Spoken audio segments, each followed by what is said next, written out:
ही चाहिए। तो स्थिति को शक्तिशाली कैसा बनाना है, इसके बारे में चर्चा करेंगे। स्थिति की बिगड़ती क्यों और स्थिति को शक्तिशाली कैसे बनाए। क्योंकि जिनकी स्थिति शक्तिशाली है, रोने वालों के आंखों के आंसू पोंछ सकेंगे। वो भविष्य में विनाश के समय दर्दनाक सीन होगा और ऐसे समय पर अनेक लोगों के आंसू को पोंछने के लिए स्थिति पावरफुल चाहिए। जिनकी स्थिति शक्तिशाली है उनका पद ऊंचा होगा। जिनकी स्थिति शक्तिशाली है वायुमंडल बनाने की सेवा कर सकेंगे। जिनकी स्थिति शक्तिशाली है अति इंद्रिय सुख का अनुभव कर सकेंगे, संगम युग का आनंद ले सकेंगे।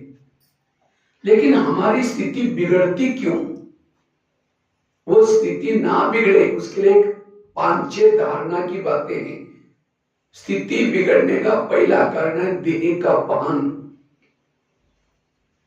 चलते चलते हम देह के भान में आ जाते हैं। जैसे देह के भान में आए स्थिति बिगड़ गई। इसलिए रोज के मुरली में बाबा कहते बच्चे आत्मा समझो, आत्माभिमानी बनो। देह भान में आने से काम क्रोध विकारों की जागृति होती है। देह भान में आने से दूसरे की कमियां दिखती है। देह भान में आने से योग नहीं लगता। देह भान में आने से पुराने संस्कार जागृत होते हैं, जीवन में समस्या अनुभव होती है। इसीलिए आत्माभिमानी बनना। जो आत्माभिमानी स्थिति में रहता है विकार उसके पास टच नहीं करेंगे, विकार उसको टच भी नहीं करेंगे। जैसे कोई घर में, जिस घर में लाइट नहीं है, अंधेरा है, वह भूत रहता है। इसी तरह जिस शरीर में आत्मा का भान नहीं है उसके अंदर काम का भूत, क्रोध का भूत, ये सबका शरीर फिर भूत वाला बन जाता है। इसलिए भूतों से बचना है, आत्माभिमानी बनो। बाबा ने कुछ दिन पहले अभी कहा था भूतों को ऑर्डर करो, हे भूत तुमने बहुत तंग किया, तुम भाग जाओ। भूत कब भागेंगे? जब आत्माभिमानी बनेंगे। क्योंकि भूतों को डर लगता है लाइट से। पहले जमाने में गांव गांव में भूत रहते थे, लेकिन आजकल नाम निशान खत्म हो गया। क्यों? लाइट लग गई। इसी तरह शरीर में लाइट जलाकर रखो, आत्माभिमानी बनो। जो स्वयं को भूल जाता है वो खुदा को भूल जाता है, परमात्मा को भूल जाता है। खुद को भूलने वाला परमात्मा को भूल जाता है। बार बार ये प्रैक्टिस करो, मैं आत्मा हूं, मैं आत्मा हूं। जैसे राम रावण का युद्ध चलता है, राम रावण का एक सिर काटता है, फिर दूसरा काटता है, रावण मरता ही नहीं। विभीषण आता है, कहते ऐसा नहीं मरेगा, उसके नाभि में तेल लगाओ। और जब नाभि में तेल लगाया रावण मर गया। इसी तरह आज हम भी रावण को मारने में लगे, कोई 2 साल से, कोई 3 साल से, लेकिन नहीं मर रहा है। क्यों? हम उसके गले काटते हैं। काम का गला काटा, 2 महीने के बाद, 3 महीने के बाद फिर आ गया। क्रोध खत्म किया, फिर आ गया। क्योंकि नाभि में तीर नहीं लगाया। नाभि आता देह का बाण। देह बाण विकारों का सरदार है, मुख्य। देह बाण को मारो। इसलिए आत्माभिमानी का पुरुषार्थ। तो इसीलिए आत्माभिमानी स्थिति में रहने वालों की स्थिति शक्तिशाली है। परम धाम से बाबा क्यों आए हैं? आत्माभिमानी बनाने के लिए। हम ये ज्ञान योग क्यों कर रहे हैं? आज कई कहते रोज हम मुरली सुनते। अगर मुरली सुनते हैं, आपका भान क्या चाहिए? आत्मा का भान चाहिए। अगर नहीं है, मुरली सुनने तक है, धारणा में नहीं लाते। जो सुने हुए पॉइंट का स्वरूप बन जाता है, वो पॉइंट स्वरूप आत्म स्वरूप बनेगा। आज कई कहते मैं रोज योग करता हूं। अगर आप योग करते हैं तो भान क्या चाहिए? सारा दिन आत्मा का भान चाहिए। अगर नहीं है, आपका शरीर योग में बैठता है, मन बुद्धि भटकती है, मन बुद्धि परमधाम में नहीं जाती। जिसकी मन बुद्धि परमधाम में जाएगी वो भ्रुकुटी में आत्मिक स्वरूप रहेगा। आज कई कहते मैंने जब से ब्राह्मण बना सारी धारणाएं की। मैं पवित्र रहता हूं, मैंने भोजन शुद्ध किया, खान पान ठीक है। अगर धारणा करते भान क्या चाहिए? आत्मा का भान चाहिए, नहीं है धारणा दिखावटी। कई कहते जब से मैं ज्ञान में आता हूं तन से सेवा करता हूं, धन से सेवा करता हूं, कर्मणा सेवा, सेवा से दुआएं मिलती है और दुआएं वाला सोल कॉन्शियस बनता है।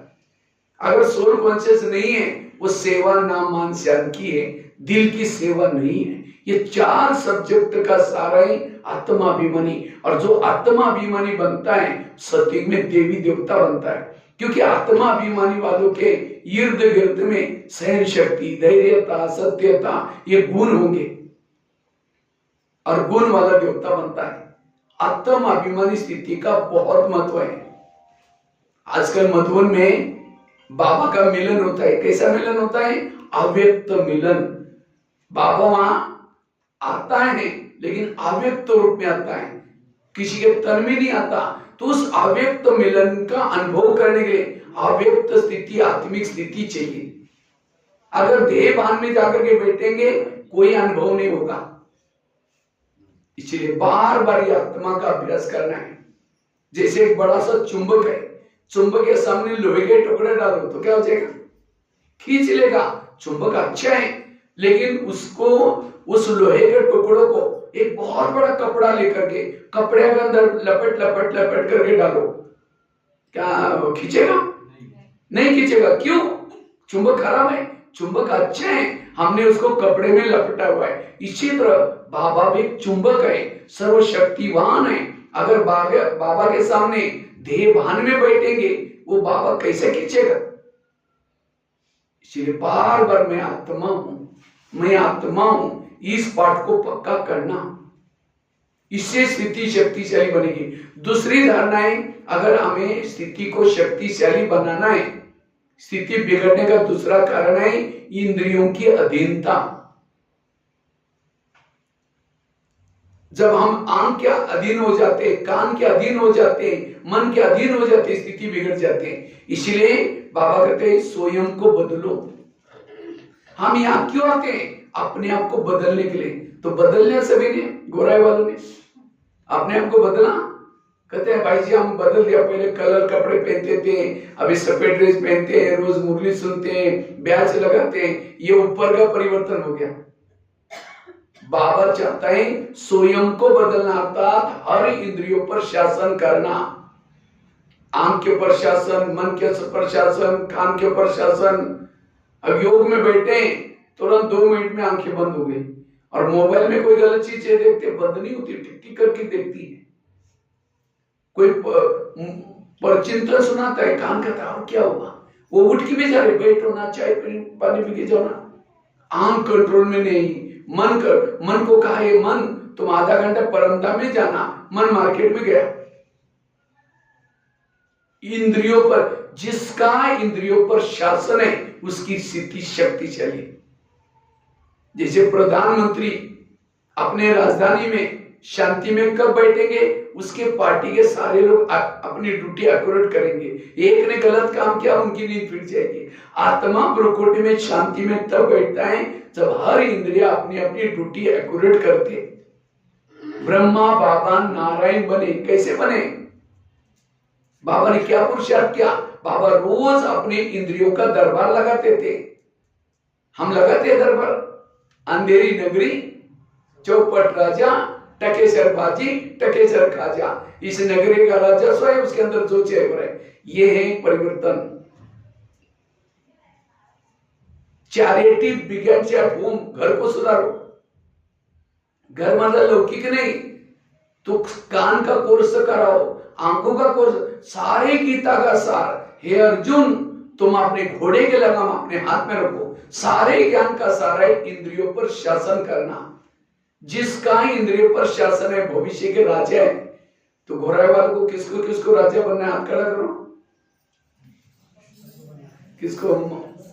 क्यों माता ही कुछ लोग उठा नहीं रहे, ठंडी लग रही इसीलिए हाथ ही नहीं निकाल रहे। ऐसा तो राजा कौन बन सकता है? जिसका इंद्रियों पर शासन है। बाबा ने कोई मुरली में नहीं कहा जो मधुबन में रहते वो राजा बनेंगे, जिन्होंने मम्मा पापा को देखा है वो राजा बनेंगे। ये भी नहीं कहा कि जो बहुत साल से चलते ज्ञान में चलते हो, राजा बनने का आधार है इंद्रियों पर शासन। रोज इसका दरबार लगा दो, जो इंद्रिया गलत करते उनको सजा दो। समझो मुख ने परचिंतन किया, सजा दो, कौन सी? दूसरे दिन मौन रखो। कान ने परचिंतन सुना, सजा दो, कौन सी? दोबारा मुरली सुनाओ। आज तक के पुरुषार्थ अनुसार आप राजा बनेंगे, क्या बनेंगे मैं आपको सुनाता हूं। समझो कोई ज्ञान में चलता है, धन से सेवा नहीं करता, ज्ञान दूसरों को नहीं सुनाता, इंद्रियों के भी अधीन है, लेकिन ज्ञान में आता है, वो क्या बनता है? दास दासी।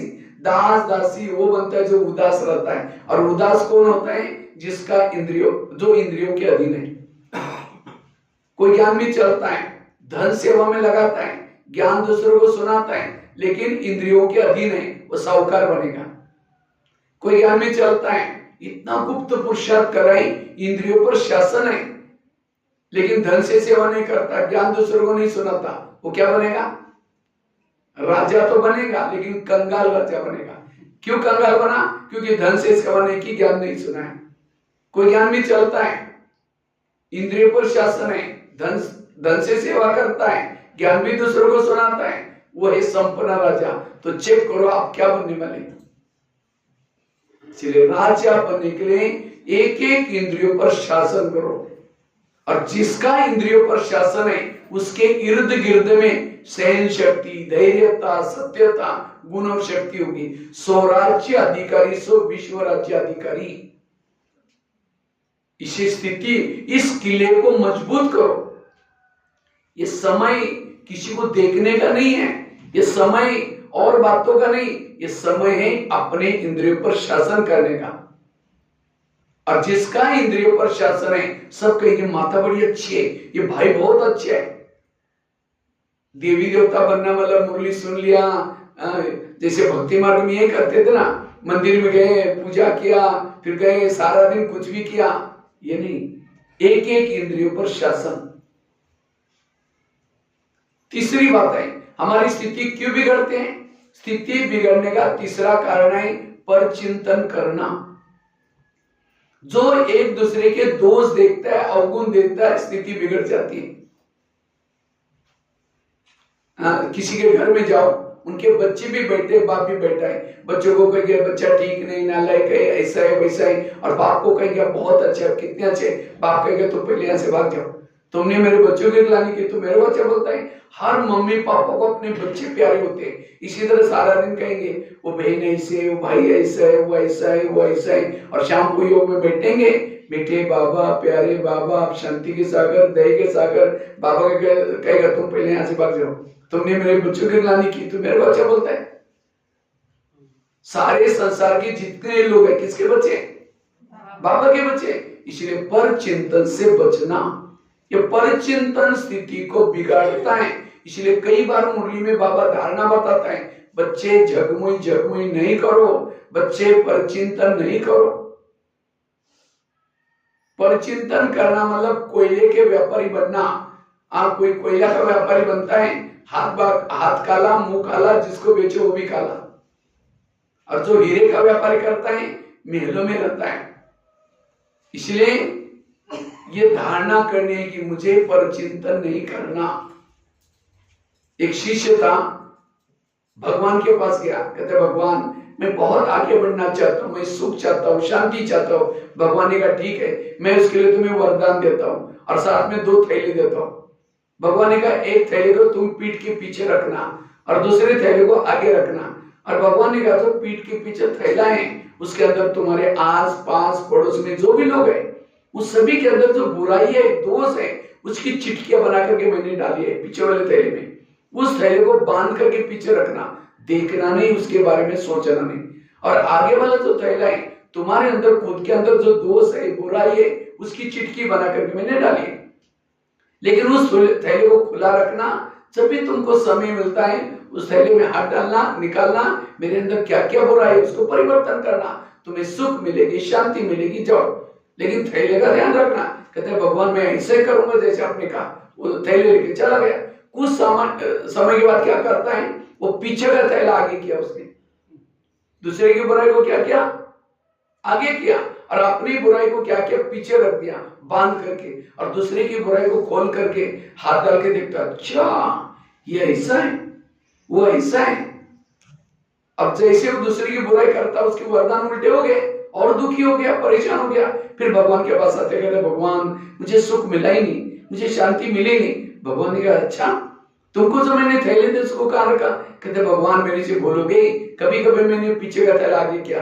भगवान ने कहा यही तुम्हारे दुखों का कारण है। ये कहानी किसी और की नहीं, किसकी कहानी है? हमारी। हम यहाँ क्यों आते हैं? थोड़ा बाबा सुख मिल जाए, शांति मिल जाए, थोड़ा तरक्की हो जाए, पुरुषार्थ की ओर हो जाए। बाबा कहते हैं ठीक है बच्चे, मैं तुम्हें वरदान देता हूँ, साथ में 2 थैली देता हूँ। दूसरे की बुराई को कहाँ रखना? पीछे। पीछे की स्थिति तो दिखाई तो नहीं पड़ती ना, क्योंकि इस संसार में कोई किसी का दोष नहीं है, हर एक को स्क्रिप्ट मिला हुआ है। जैसे नाटक चलता है, नाटक में डायरेक्टर क्या करता है, हर एक को स्क्रिप्ट देता है, तुम्हारी ये डायलॉग है, तुम्हारी ये डायलॉग है, और कोई डायलॉग बजाता है, कोई कहेगी ये तुम बोलना नहीं, वो कहेगी मैं क्या करूं। इसी तरह पति की स्क्रिप्ट अलग है, बच्चे की स्क्रिप्ट अलग है। जब पति गुस्सा करता है, हम कहते ये क्यों करता है, ये ऐसा क्यों करता है। कई माता कहती मेरा पति सुनता ही नहीं। अरे तुम्हारी सुनेगा या उसको जो डायलॉग मिला उसकी सुनेगा। पति ने गाली भी दी, क्या समझो, वाह इन्होंने कितना अच्छा डायलॉग बजाया, मजा आ गई। नाटक समझ करके चलो, कभी भी आपके संकल्प विकल्प नहीं चलेंगे, कभी डिस्टर्ब नहीं होंगे। इसलिए पर चिंतन से बचना, पर चिंतन से स्थिति बिगड़ जाती है। चौथी धारणा, पहली कौन सी बताई? आत्माभिमानी बनने की धारणा करने से स्थिति शक्तिशाली बनेगी। दूसरी कौन सी बताई? इंद्रियोचित बनने से, स्वराज्य अधिकारी बनने से स्थिति शक्तिशाली बनेगी। तीसरी कौन सी बताई? पर चिंतन से बचने से स्थिति अच्छी बनेगी, पीछे का थैला आगे नहीं लेना। चौथी बात है, स्थिति क्यों बिगड़ती है? श्रीमत का उल्लंघन करने से स्थिति बिगड़ती है। सीता कमजोर क्यों बनी? क्योंकि सीता क्या कहते हैं, लक्ष्मण ने बोल के गया था भाभी जी इस रेखा के बाहर नहीं आना, बाकी सब हम देख लेंगे। लेकिन सीता जब रावण आता है भिक्षा मांगता है, तो क्या उसने कहा कि तुम बाहर आ जाओ, तो सीता को क्या लगता है ये साधु है, अगर मैं रेखा को उल्लंघन करके नहीं जाऊंगी तो नाराज हो जाएगा, श्राप देगा। ये श्रीमत में क्या मिलाया? मनमत मिलाया, और बाहर आई, रावण उठा के लेके गया। इसी तरह समझो हम किसी घर में जाते हैं तो सोचते अरे 1 साल के बाद इनके पास आए भैया तिलक लगाने के लिए, अगर इनका भैया का घर का कुछ खाएंगे नहीं, नाराज हो जाएंगे, बात नहीं करेंगे। अभी हम तो नए हैं, गृहस्थ में रहते हैं, चलता है। ये श्रीमत में क्या मिला रहे? बस थोड़ा सा कुछ किया, इसलिए श्रीमत में अंदर हो। जितना श्रीमत के अंदर रहेंगे, कई लोग क्या करेंगे, अरे क्या ओम शांति में चलते, ब्रह्मा कुमारी में चलते, ये सफेद ड्रेस पहनते, ब्याज पहनते, बाहर का खाना नहीं खाते, ब्रह्मचर्य का पालन करते, ये कोई लाइफ है क्या? इसीलिए दुनिया में है। अरे खाओ पियो मौज करो, ठीक है, कल से यहाँ आना बंद करो, और बाल खुला करके एक सिगरेट लेकर के पैंट पहन करके रास्ते में घूमो, क्या बोलेंगे लोग? अरे ये कौन सा अवतार करके आया? कुछ पूजा करो, कुछ पाठ करो, कुछ भक्ति करो। वो कर रहे थे तब भी बोल रहे थे, ये कर रहे थे तब भी बोल रहे थे। इसलिए कहते सुनो सबकी, करो अपनी नहीं श्रीमत की। फटाफट अपनी बता दी, हमारा अपन थोड़ी विचार है। इसलिए सुनो सबकी, करो श्रीमत की। जितना श्रीमत प्रमाण चलेंगे अवस्था शक्तिशाली बन जाएगी। इसलिए स्थिति बिगड़ने का कारण है श्रीमत का उल्लंघन। बाबा कहते हैं माया मेरी बेटी है और तुम मेरे कौन हो? बच्चे हो। तो माया और आपका रिश्ता क्या है? क्या रिश्ता है? भाई और बहन का है।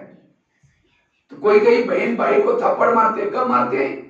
जब वो बाप का कहना नहीं मानता भाई, बहन थप्पड़ मारती है। इसी तरह माया कभी कभी हमको थप्पड़ कब मारती है? जब हम श्रीमत का उल्लंघन करते हैं। इसीलिए आज के दिन ये पक्का करो, मुझे श्रीमत का उल्लंघन नहीं करना है। सत्युग में आकर के बाबा नहीं कहेगा कि बच्चे रोज मुरली सुनो।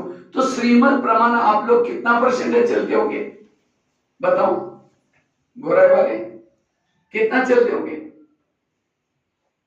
100%, 80%, 90% कितना चलते होंगे?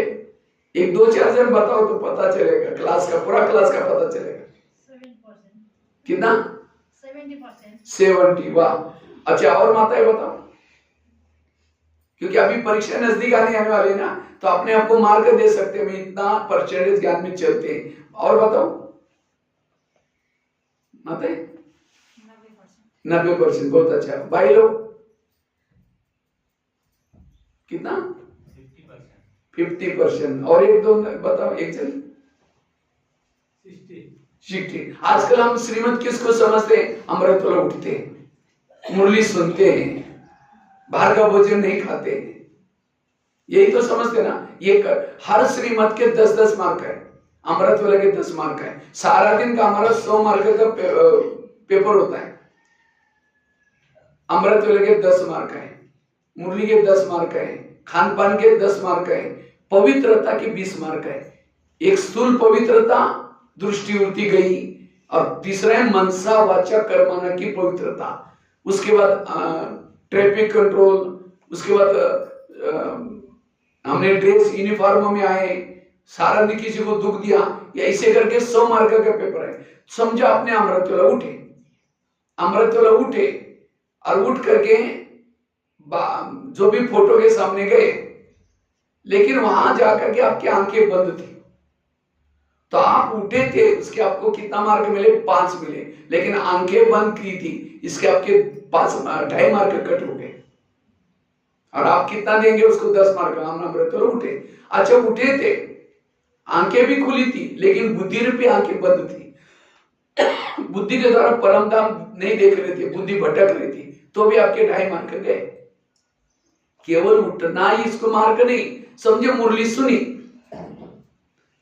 तो हम मुरली सुनी तो कितना मार्क देंगे?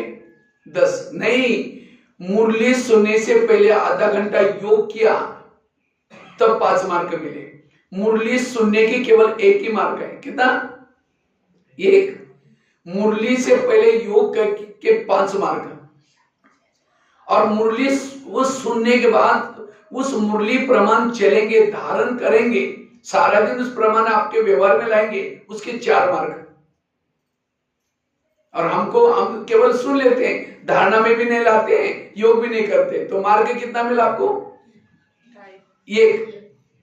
और हम कितना देते हैं रोज? 10 मार्क देते हैं। ये है ज्ञान की गहराई। अब भोजन बाहर का नहीं खाया, आपने घर में बना के खाया, बातें करते खाया, पर चिंतन करके खाया, बाबा की याद को भूले तो भी आधे मार्क चले गए। ब्याह से नहीं पहना, मार्ग गया। किसी को दुख दिया, मार्ग गया। इतनी सूक्ष्मताएं, इसलिए इसको कहते हैं संपूर्ण पवित्रता। लेकिन हम श्रीमत प्रमाण क्यों नहीं चलते? लोक लाज आते, लोक लाज नहीं करनी है। इसलिए जितना श्रीमत प्रमाण चलेंगे, जैसे कोई भी माँ बच्चों को प्यार करते, कब करते हैं? जब वो बच्चा माँ का कहना मानता है, सवेरे जल्दी उठाती है, अच्छे कपड़े पहनाती हैं, और कई डायरेक्शन देते हैं। देखो बेटा, कपड़े गंदे नहीं करना, कल ही मैंने धुलाई किया, प्रेस किया, लड़ना नहीं, झगड़ना नहीं, अच्छी पढ़ाई करके आना। शाम को बच्चा आता है, झगड़ा करके आता है, कपड़े फाड़ के आता है, और रोते हुए आता है, मम्मी मम्मी मम्मी किचन से देखेगी और कहेगी तुम चिल्लाते रहो है को। अच्छा जाएगी, जाकर 2 थप्पड़ लगा देगी, कहेगी तुमको मैंने कितना अच्छा समझा, तुम गंदा होकर गया है। अगर वही बच्चा माँ का कहना मान के आता, मम्मी मम्मी करती, मम्मी प्यार करती। इसी तरह बाबा भी हमारी मम्मी है, सवेरे जल्दी उठाती है, फरिश्ता ड्रेस पहनाती है। ये मुरली क्या है? क्या क्या करने के लिए बोला है और क्या मना किया है। जो मना किया उसको नहीं करना। जैसे वरदान में आज का व्रत संकल्प नहीं करना, तो भी हम सारा दिन व्रत करेंगे और शाम को योग में बैठेंगे। जैसे बच्चा शाम को आता है, मम्मी मम्मी करता है, हम भी शाम को आकर के बाबा बाबा करेंगे। मम्मी किचन से देखते हैं, बाबा भी ऊपर से परमधाम की खिड़की से देखता है। मैंने जो उसको कहा किया नहीं किया, तुम चिल्लाते में है कि फिर कहता बाबा का प्यार ही नहीं मिला। क्यों नहीं मिला? कहना नहीं माना। इसलिए श्रीमत प्रमाण चलना, और जितना श्रीमत प्रमाण चलेंगे अवस्था शक्तिशाली बनेगी। अवस्था बिगड़ने का कारण है श्रीमत का उल्लंघन। कितने धारणा हो गए? 4। पांचवी धारणा है, जो विधि से योग नहीं करता उनकी अवस्था बिगड़ती है। योग करो, विधि से करो। और कल तो बाबा ने कितना घंटा योग बताया, कल या परसों?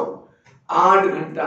8 घंटा तो छोड़ो, बैठ करके आपका रोज का 2-3 घंटा योग चाहिए। और सबसे इंपॉर्टेंट है अमृत वेला का योग।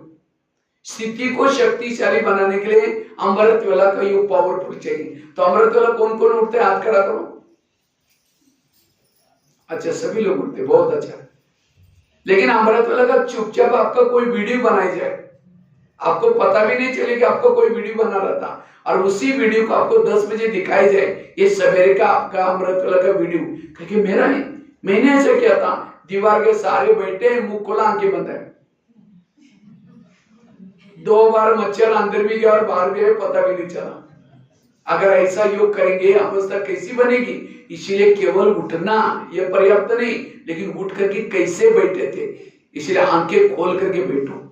और केवल खोल के भी नहीं, अब समझो कोई घर में मेहमान आया, मेहमान बहुत बड़ा है, लेकिन आपके साथ स्नेह प्यार है, 10 काम छोड़ करके आपके पास आया, लेकिन जैसा मेहमान घर में आया, अंदर से कुंडी बंद करके सो जाओ, वो बेल बजा रहे, घंटी बजा रहे, दरवाजा नहीं खोलो, हमको कैसा लगेगा?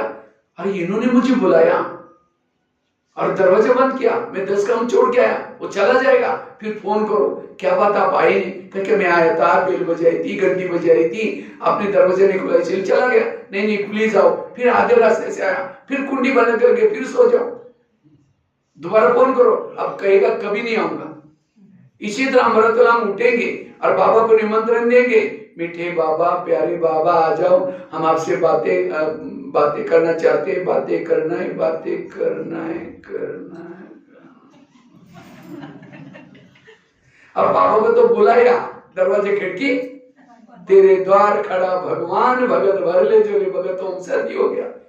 इसलिए आंखें खोल करके बैठो, और केवल खोल के भी नहीं, कोई घर में मेहमान आया उसके चेहरे की तरफ देखते रहो। वो कहे फोन क्यों किया था? तो कई भाई बहन योग में बैठेंगे, क्या करेंगे? उठ करके पापा के फोटो की तरफ देखते रहेंगे, झूमते रहेंगे, बात नहीं करेंगे। फिर घड़ी में देखेगा, कब तक देखना है? अच्छा और 15 मिनट बाकी है। फिर कहेंगे अच्छा और 5 मिनट बाकी है। अब कोई मेहमान घर में बैठा है, उसके चेहरे की तरफ देखो, घड़ी की तरफ देखो, अरे वो कहीं बुलाया था किसी ने? इसीलिए योग में बाबा से बातें करो, प्राप्तियों को याद करो, उपकारों को याद करो, वो क्या से क्या बना रहे वो याद करो। इसलिए योग विधि पूर्वक न होने से आत्मा की बैटरी चार्ज नहीं होती, सारा दिन देहभान में रहते हैं, और इसीलिए फिर गुस्सा आता है, मेरा संकल्प चलते हैं। तो स्थिति पावरफुल बनाने का आधार है अमृत वेला का योग। अमृत वेला योग अच्छा करेंगे, सारा दिन अवस्था अच्छी रहेगी। कई तो क्या करते हैं, मैं आत्मा हूं, शांत स्वरूप हूं, शक्ति स्वरूप हूं, अब जा रहे चांद सूरज तारांगन के पार, तारांगन के पार से आकर कोई झुटका लगा देगा, नीचे हड्डी गुड्डी टूट जाएगी। एक कुमारी ने मुझे क्वेश्चन पूछा, कहते भाई साहब मैं अमृत वेला उठती हूँ लेकिन परम धाम में नहीं जाती हूँ। हमने कहा क्यों? कहते उसी समय हमारे घर के ऊपर बहुत अंधेरा होता है, अंधेरे में कोई भूत पकड़ेगा। एक कुमार कहते भाई साहब मैं अमृत वेला उठता ही नहीं। मैंने कहा क्यों? कहते नींद नहीं खुलती। हमने कहा अलार्म लगाए करो। कहते 5 अलार्म लगाता हूँ लेकिन सोना ही नहीं पड़ता। हमने कहा क्यों? कहते मैं सोने के लिए परमधाम ही जाता हूँ और अलार्म तो धरती पर बजता है इसलिए सोना नहीं पड़ता। इसलिए बाबा कहते रोज अमृत वेला अच्छी करो। तो बाबा आपके घर में आता है, आपको दिखाई पड़ता है? दिखाई पड़ता है अमृत। हर एक के घर में बाबा 2 सेकंड के लिए चक्कर लगाता रोज, दिखाई पड़ता है। देखने के लिए होश में बैठने की जरूरत है। कोई बेहोश बैठेगा कैसे दिखाई पड़ेगा? कोई शराबी शराब पी करके गटर में पड़ा है और कोई कहता है 10 रुपए ले लो, घर में जाकर सो जाओ, वो क्या बोलता है? मैं राजा हूं, मुझे कुछ नहीं चाहिए, क्योंकि नशे में। इसी तरह अमृत वेला बाबा वरदानों का झोला लेके आता है, पूछता है बच्चे कुछ चाहिए, लेकिन हम ऐसे झूम रहे, कुछ नहीं चाहिए मैं राजा हूं। कई तो दिन में झूमते, अब योग में बैठते हैं, मुरली सुनते समय झूमते रहते, पता ही नहीं कहां बैठे। इसीलिए होश में बैठना। किसी के चेहरे पर मेकअप हो रहा है, झुटका लगा दें, यहाँ का मौके में यहाँ पहुंचेगा। इसलिए अमृत वेला अच्छी तरह करना। दूसरा, क्लास के पहले आकर के आधा घंटे का योग करना। क्लास यहाँ कितना बजे से 5:45 चालू हो जाते हैं, तो योग कितना बजे चलता है? 5:15 बजे। 5:15 बजे से सबको क्लास के पहले योग करने से मुरली धारण में आएगी। खेती में धान बोते तो क्या करते, पहले खेती को तैयार करते, इसलिए हमें आधा घंटे का योग। और तीसरा, मुरली कहाँ सुनने? सेंटर पर। आजकल कईयों को ऑनलाइन में सुनने के माये लगे। जो मुरली ऑनलाइन से सुनेंगे उनकी पूजा भी ऑनलाइन से हो जाएगी। इसीलिए रोज मुरली यहां सुनो। बाबा को एक बार ब्रह्मा बाबा को दादियों ने पूछा था, बाबा त्रेतायुग वालों के लिए पढ़ाई का प्रबंध आप क्या करेंगे? उसके लिए मधुबन में इतना बड़ा हॉल बनाना पड़ेगा, 33 करोड़ तक पढ़ाना पड़ेगा, डाइनिंग हॉल बनेगा। बाबा कहते नहीं बच्चे, क्लास के रेगुलर स्टूडेंट 9 लाख बनाओ। जब रेगुलर क्लास में आने वाले 9 लाख बनेंगे, त्रेतायुग वालों का पढ़ाई का प्रबंध मैं आगे चल कर करूंगा। और आप बाबा ने 10-12 सालों से peace of mind TV, Facebook, WhatsApp, YouTube, online, ये सब किसके लिए प्रबंध किया है? त्रेतायुग वालों के लिए। तो आपको त्रेता में जाना है, सत्युग में जाना है? तो पढ़ाई कहां पढ़नी है? यहां पढ़नी है, सेंटर पर। एक एकलव्य था भील, तो गुरु द्रोणाचार्य के पास आया और कहता मुझे नंबर 1 चाहिए। कहा कि क्यों? कहता मैं अर्जुन से तीर चलाने में होशियार हूं। तो पूछा कि तुम्हारा गुरु कौन है? कहता आप ही मेरे गुरु है। कहा कि तुम मेरे पास कभी आए नहीं, चलो मैं दिखाता हूं। एक जंगल में लेके गया, पुतला दिखाया, देखो आप ही मेरे गुरु है।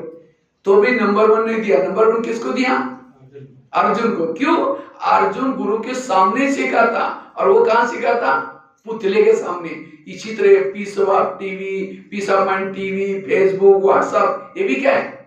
पुतला है। उसमें बैठ करके शिवानी बहन के क्लासेस, अच्छे क्लासेस होंगे, होशियार तो बनेंगे, नंबर 1 नहीं बनेंगे। नंबर 1 बनना है, सेंटर पर आओ।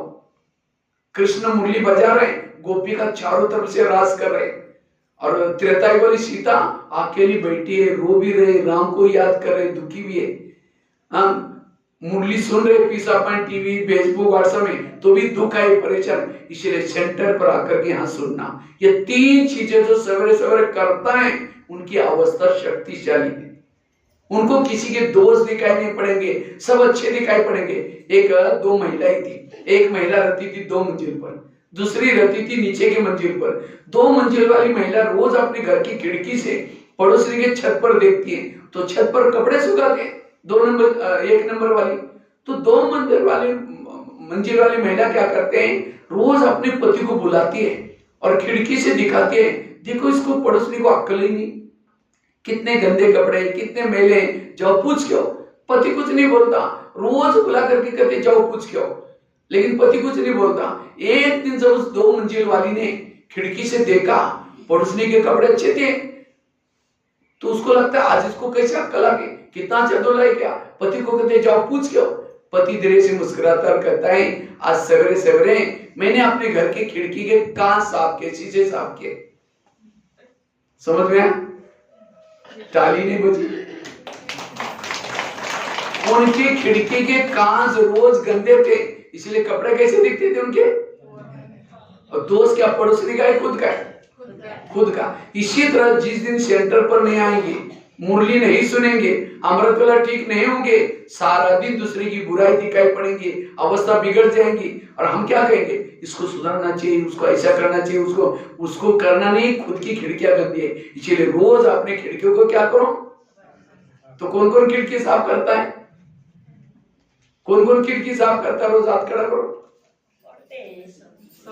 घर की खिड़की नहीं, ऐसे ऐसे कर रहे हैं। अभी मैं वीरगंज में गया था, वीरगंज में 3 दिन की भट्टी थी।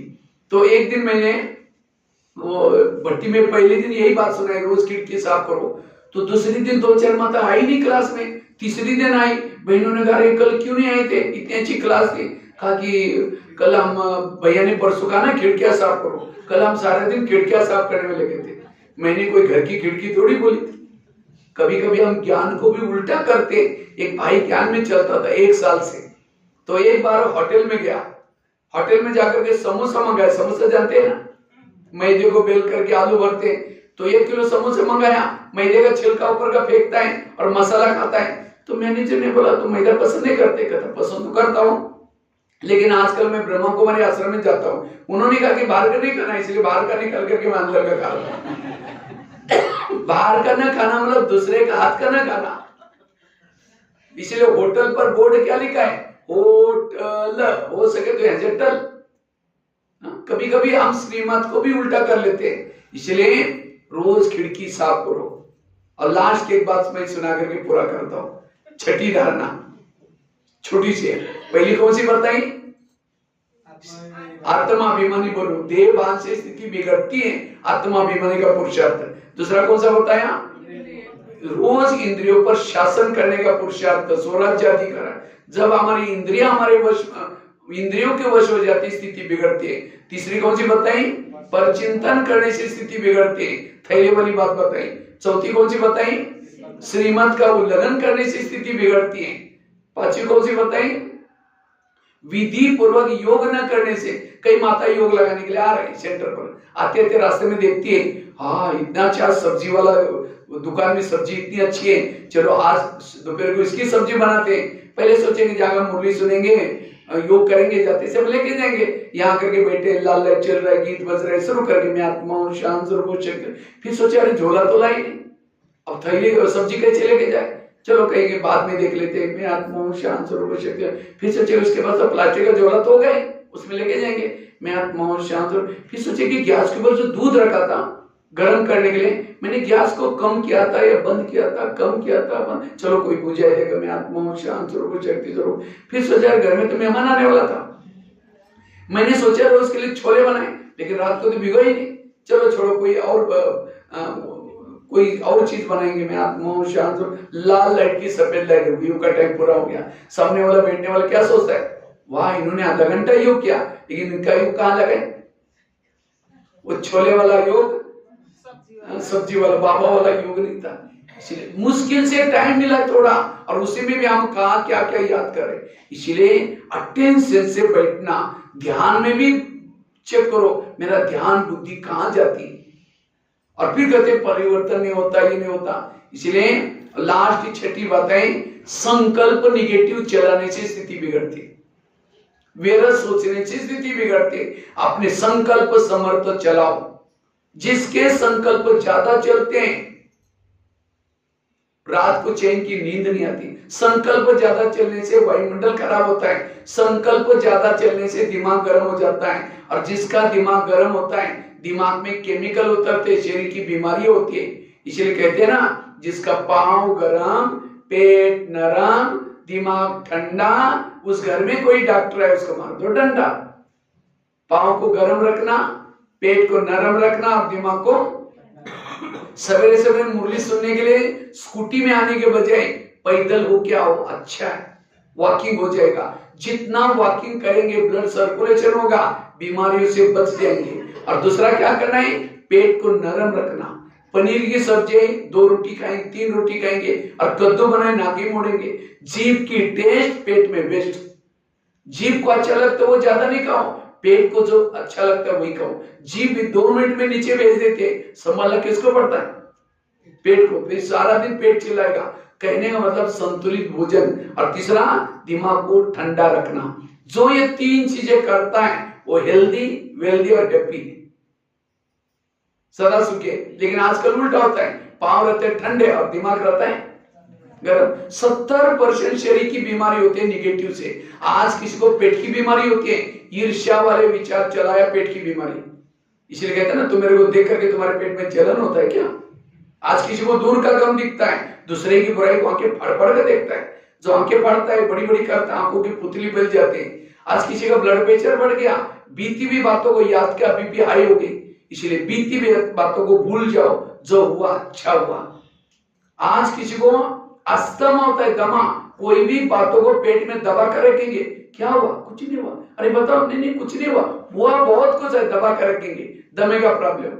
आज किसी को स्पॉन्डिलाइट होता है, सर्वाइव, रास्ते में जा रहे सब्जी लाने के लिए, जा रहे ऑफिस में, वो क्या करती हैं, वो क्या करता है, इधर उधर देखने वालों को स्पॉन्डिलाइट होता है। फिर डॉक्टर के पास जाएंगे, डॉक्टर जी मेरे गले में अकड़न हो रहे, तो डॉक्टर चेक करता है, कहता है आपको स्पॉन्डिलाइट हुआ। इसका इलाज करके डॉक्टर एक बड़ा सा पट्टा लगाता है, जो पट्टा लगेगा 6 महीना ना इधर देखेंगे ना इधर देखेंगे, सीधा देखते चलना पड़ेगा।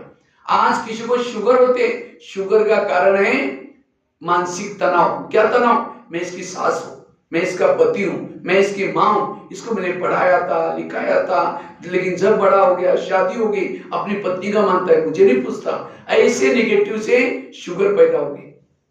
तो आज जो शरीर बीमार होता है उसका कारण है मन बीमार।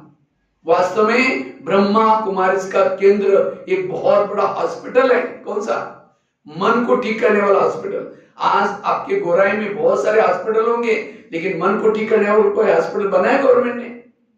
इसीलिए परमात्मा शिव हर जगह पर ये हॉस्पिटल बना रहे। अभी तो सुना है आप लोग बहुत बड़ा बना रहे, बहुत अच्छे, बहुत पेशेंट आने वाले, क्योंकि इसके बिना इलाज नहीं।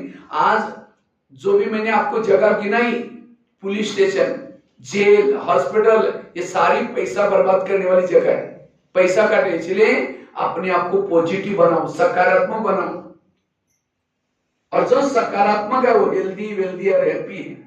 इसलिए सारे ज्ञान का सार पॉजिटिव बनना। अगर ज्ञान में चलने के बाद भी आप निगेटिव हैं, ज्ञान को समझा नहीं, ड्रामों को समझा नहीं, कर्मगति को समझा ही नहीं। बाबा की सीजन की पहली मुरली चली तो बाबा कहते हैं मैंने तुमको जितना भी खजाना दिया, ये खजाने कहां से दिखने चाहिए? तुम्हारे चेहरे से दिखने चाहिए। अगर चेहरा उदास है, नाराज है, दुखी है, ज्ञान को समझा ही नहीं, खजाना है ही नहीं, मेरा संकल्प चलते। क्योंकि आगे चल करके बाबा की प्रत्यक्षता का आधार क्या बनेगा? चेहरा और चलन। कौन सा चेहरा? उदास वाला चेहरा नहीं।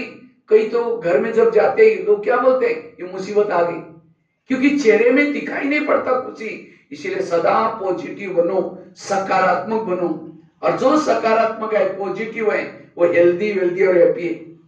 तो मैं खुद पॉजिटिव है, निगेटिव कैसे पता चलेगा? अगर सामने से कोई व्यक्ति आ रहे हैं, उसको देखते रास्ता काट रहे हैं, निगेटिव है। कोई पति की महिमा करता है, अरे तुम्हारा पति तो बड़ा अच्छा है, हाँ तेरे को क्या पता, तुमने दूर से देखा है, वो क्या है मैं जानती हूँ, पति की महिमा नहीं सुन रहे, निगेटिव है। किसी का परिचिंतन करें, निगेटिव है। अगर एक व्यक्ति के प्रति भी आप निगेटिव हैं, आपके दिल में भगवान नहीं बैठ सकता। इसलिए दिल को स्वच्छ करो। देवसी माना है ना सभी ने, देवसी। तो मैं भी देवसी बन करके 5 बातें ले रहा हूँ। देवान को देवसी, परचिंतन को देवसी, तब आपको दुआई मिलेगी। कहते हैं देवसी देने के बाद, दान देने के बाद क्या होता है? घर सुखी बने, घर शांति। वो धन देने से थोड़ी, वो टेंशन में तनाव। तो इसीलिए ये देवसी खेलो। अगले बार क्या करना? एक बॉक्स से लेके जाना और सबको बोलना आपके अंदर जो बुराई है उसको देवसी, तब तुम्हारे घर में शांति सुख ये दवाई लेके आना। रोज बाबा देवसी बन करके आता है, कहता है ये दे दो, ये दे दो, लेकिन हम देते नहीं है, वापिस ले लेते। इसलिए ये पॉजिटिव बनने का संकल्प। आजकल दुनिया में डॉक्टर के पास कोई भी जब जाता है, डॉक्टर क्या कहता है? खुश रहो।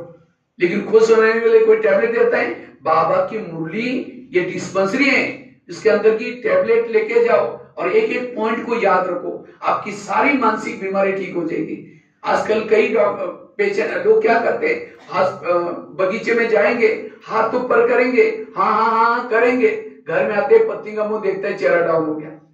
इसलिए सदा खुश रहो। आजकल डॉक्टर ये भी कहते हैं खुश हेल्थ अच्छी रखने के लिए कड़वी चीजें खाना पसंद करो, करेले खाओ, कड़वे के पत्ते खाओ। में करेले मतलब सब्जी की करेले की बात नहीं, जीवन में आने वाली कड़वी बातों को डाइजेस्ट करो। किसी ने अपमान किया, डाइजेस्ट करो, निंदा की, डाइजेस्ट करो, कभी निगेटिव सोचो नहीं। इसलिए वर्तमान समय का पुरुषार्थ है पॉजिटिव बनना, और जो पॉजिटिव है उसके पास एक शक्ति आती है, और उस शक्ति का नाम है सहन शक्ति। और जब सहन शक्ति आपके पास आई, सहन शक्ति बड़ी बहन है, बाकी शक्तियां छोटी बहन है। जब बड़ी बहन आएगी सारी अष्ट शक्तियां भी आएगी, दैवी गुण शक्तियों के बच्चे। जब माँ आएगी तो बच्चे भी आएंगे। वो है मास्टर सर्वशक्तिवान। पॉजिटिव बनने वाला योगी है, निगेटिव वाला योगी नहीं बन सकता। योग में बैठेगा, लाल लाइट चल रहे, गीत बज रहे, शुरू करते हैं मैं आत्मा हूं शांत हूं, फिर कहेंगे मैंने उन्होंने क्यों बोला, फिर कहेंगे ठीक है मैं आत्मा हूं शांत, फिर कहेंगे 15 दिन पहले भी तो बोला था, फिर कहेगा ठीक है मैं आत्मा हूं, फिर कहेगा सबके बीच में क्यों? कहां योग लगेगा? योगी बनने के लिए पॉजिटिव बनो, सकारात्मक बनो। इसलिए कर्म गति का ज्ञान जो हुआ अच्छा, इस ज्ञान को अपना निगेटिव को पॉजिटिव बनाने का ज्ञान, इससे आप पॉजिटिव बन सकते हैं। तो ये 6 बातों का पुरुषार्थ करेंगे, आपकी स्थिति शक्तिशाली बनेगी। ठीक है, बाकी तो बहुत सारी बातें हैं, लेकिन आपका भोग भी लगना है, इसलिए यहीं पूरा करता हूं। और वैसे तो शरीर का नाम है भगवान भाई। लौकिक में मैं भारत में महाराष्ट्र से एक छोटे से गांव में जन्म लिया। मैं तो 11 साल स्कूल भी नहीं गया था, पढ़े लिखे थे नहीं हमारे घर में, तो डाला नहीं था। तो 11 साल के बाद स्कूल में गया तो टीचर ने मना किया, तुम तो बड़े हो गए अब थोड़ी पढ़ सकते। मैंने कहा सर मेरे को कोई सर्टिफिकेट नहीं चाहिए, मेरे हाजिरी नहीं लगा, मुझे कल का सीखना है। तो कहा कि ठीक है कल से आओ। पहले दिन 5वीं कक्षा में बिठाया, रोज जब जाना शुरू किया घर वालों ने मना किया, अपने पैसे नहीं जाना। मैंने कहा मैं बिना पैसे का पढ़ूंगा। तो मैं रोज सवेरे जल्दी उठता था, नीम के बीज इकट्ठे करता था, बबुल के पेड़ पर चढ़ करके गम निकलता था, बेचता था, अपने पांव पर खड़ा होकर के पढ़ाई किया। 7वीं कक्षा में बोर्ड की परीक्षा थी, तो टीचर ने कहा तुम डायरी पेन नहीं लाते, कल से नहीं आओ। अब सोचे क्या करेंगे, चोरी भी नहीं करना है। मैं रद्दी से पुरानी डायरी लाता था, पुरानी डायरी को पानी से धुलाई करके फिर लिखते थे, ऐसी करके पढ़ाई किया। 9वीं कक्षा में उसी डायरी में एक ब्रह्मा कुमारी का किताब मिला, और उस किताब ने जीवन की रेखा बदल दिया, यहाँ तक पहुंचा है। और 10वीं कक्षा में बोर्ड में फर्स्ट नंबर लिया। फिर ITI का कोर्स कर रहे थे, उस समय ब्रह्मा कुमारी की पाठशाला मिली, रोज जाना शुरू किया, और इस तरह से ज्ञान में पक्के हो गए। और वहां से एक दिन बाबा कहते बच्चे शुद्ध भोजन खाओ, बाबा की याद का भोजन खाओ। मेरा घर से टिफिन आता था, तो जब ये श्रीमत पता चला, मैंने घर वालों को पत्र लिखा मुझे भोजन नहीं भेजो, मैं खुद बनाऊंगा।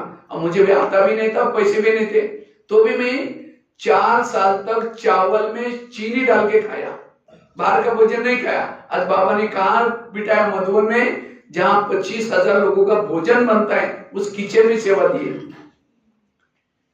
इतना ही नहीं, भारत के और नेपाल में लगभग 12,000 से भी ज्यादा स्कूलों में सेवा कराया बाबा ने, और करीबन 1100-1200 जेलों में सेवा किया है। नेपाल के तो लगभग 70 जेलों में जाकर के सेवा की है। तो कहां थे बाबा ने क्या से? तो मैंने क्लास नहीं कराया, लेकिन मैंने अपनी अवस्था को बनाने के लिए किन किन बातों का ध्यान रखता हूं, वो बातें मैंने आपको सुनाई। तो जरूर आप ये 6-7 बातें अभ्यास करके अपनी अवस्था को अच्छा बनाएंगे, पावरफुल बनाएंगे। यही है वर्तमान समय का पुरुषार्थ, स्थिति को अपने आप बनाना। स्थिति हमें भविष्य में आने वाली परिस्थिति का सामना करने के लिए काम आएगी। ठीक है, ओम शांति।